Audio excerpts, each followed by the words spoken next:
So, welcome to our little advent calendar quest we're going to do. Quick tips during the month of December in 2026. We will cover some Windows 365 tips, Intune tips, Windows security tips. We will try to publish them every workday until Christmas Eve. We'll see if there's a Christmas Eve episode, who knows. Each tip will be around 5 to 15 minutes is our plan, so we'll try to keep it short and spicy for you. And with that, we'll start today with Windows Labs password history as a tip, Nicklas. Why is that important? Well, in some scenarios, it could actually be pretty important, because working with virtual machines and snapshots and all that good stuff, you could find yourself in a situation when you revert your VM, especially VM, back to a point in time when the latest version within Entra ID for Windows Labs is gone for you, because the challenge here is that Entra ID will only, as you can see here, it's just gonna show the latest password. There is no history from the portal, right? But there is a little trick that we would like to show you. So this is a stale and old device that we saved just for this specific purpose.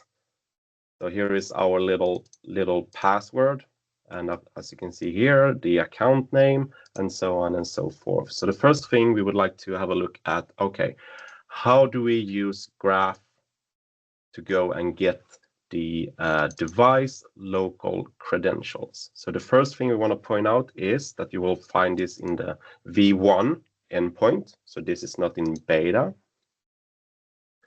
And when we do this, the first thing we want to do is search for our device ID, and we will get this little graph tip down here stating that, hey, this is good and all, but to actually get some value out of this call, you must do a device credentials and a GUID. The GUID will be the device and the Entra device ID and not the Entra object ID. So keep that in mind. So use the device ID. And we will need to do some kind of selection for a property. So what I'm going to do here, I will copy and paste and do a select of the credentials property for this specific device ID.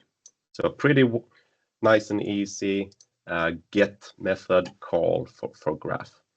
And as you can see here, we have, let me expand this a little bit. We have two credentials. Here's the first one, and this would be the second one. And we can get the backup time and date and so on and so forth. Good to know is that Entra ID will actually save the free latest history for so if this were an even older device, chances are I would actually have a third ID here, a third credential. But for this scenario, I only have two. But it's good to know that free is the maximum amount of credentials. And for the password here, you can see here is my account name, here is my password. And it's actually telling you that, hey, this password has been base 64 encoded, right? So this is not actually the password. So this is how far we will get by using the Graphic Explorer. The trick here is to copy this and do a decode, and this would be the password, right? But this is not that quick and user friendly, right? So what I would like to do is, hey, just use Graph for the PowerShell for this. So what I do in this scenario here, I would just go ahead and build a function like so. And as you can see, it's the same URI and the methoding is get and all that good stuff. But I do use a PowerShell line here to decode the password. And then I put all of this, like the backup time and date, the account name, and the actual password decoded. So this will actually be the password. And I create a custom object with this, and I add these properties. So when if we take a look here, so let's go ahead and grab the device ID, like so. Put that, do a little copy and paste.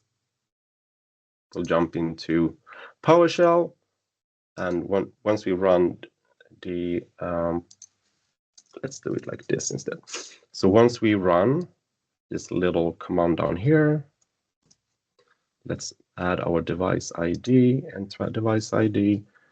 It's going to show us like in a pretty nice table. Hey, this is the backup time and date.